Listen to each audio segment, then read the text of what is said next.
Yeah. But we'll see. We'll see what happens. I mean, I've got to say,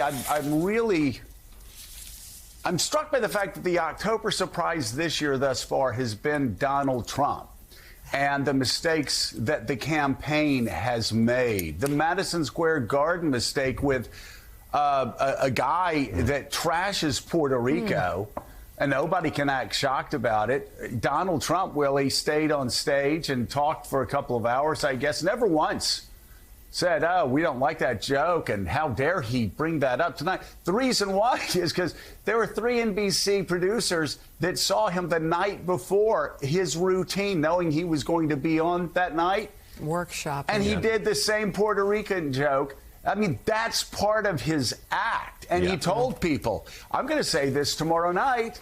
And the Trump people knew it. Yes. And they had him on, and it took them 3 hours. And the crazy thing is, there were fights inside the Trump campaign on whether they should correct it or not. And J.D. Vance yesterday, doing what only J.D. Vance can do, making a really bad situation a whole lot worse for your campaign, goes, I don't know what the big deal is. So Americans, Puerto Rican Americans, J.D. Vance doesn't know what the big deal is with the joke.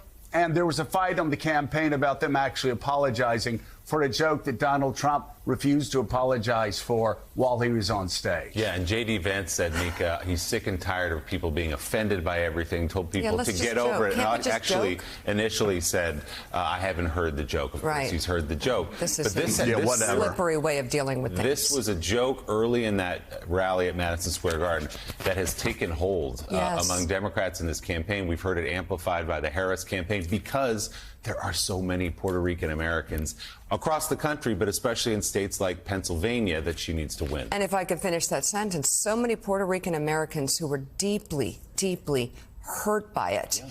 And they're still talking about it. We are still talking about it because people were so hurt, so denigrated. And yet, this is how J.D. Vance responded to it. I haven't seen the joke. Maybe it's a stupid racist joke, as you said. Maybe it's not. I haven't seen it. I'm not going to comment on the specifics of the joke.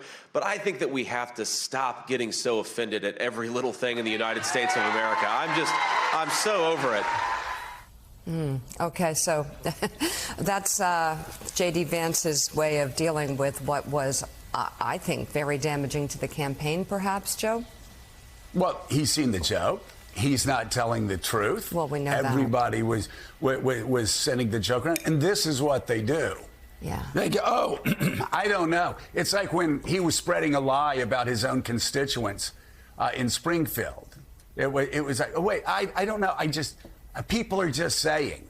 This is again how they spread lies, how they spread insults, how they spread hate, and then they deny it. But Mike, again, I understand they don't care about Puerto Ricans and how Puerto Ricans feel, how Americans feel of Puerto Rican descent, how people in Springfield feel, even when Republicans, governors are saying, please stop, you're making things worse here, or Republican mayors in Aurora, Colorado, please stop lying about Venezuelan gangs. It's just not the case.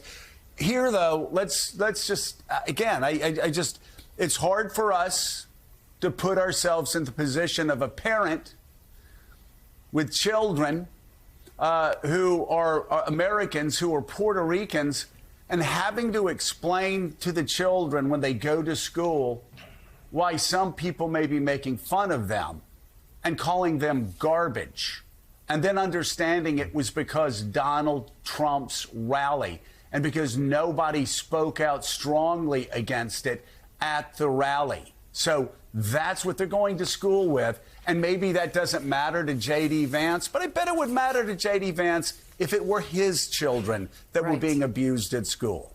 Right.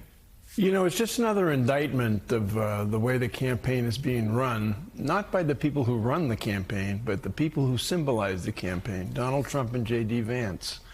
And on this one,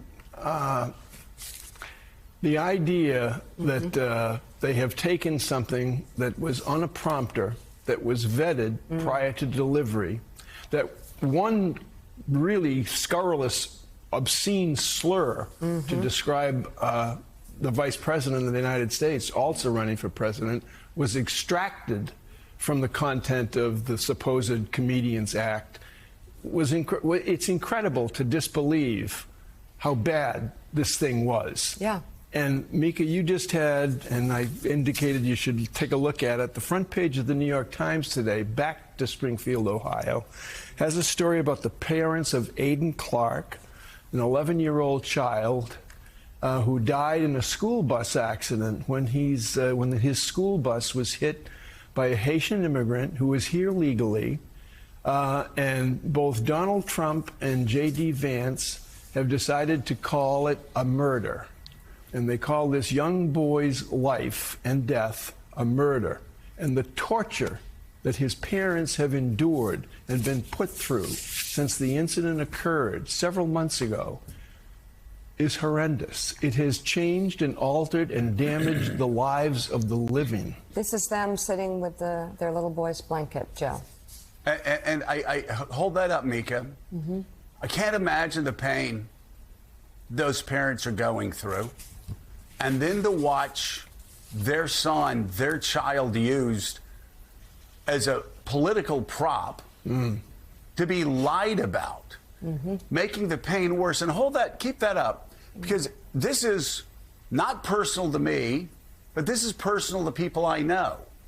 When Donald Trump decided to attack me because he didn't like my COVID coverage, and he lied about a woman who worked in my office and claimed that we were involved and that I had her killed, and her husband, the widowed husband, begged him to stop lying because of the excruciating pain that it put her parents through and put him through. The fact that he had not been able to move on for 20 years, 25 years, because the lies that they could not find rest or peace.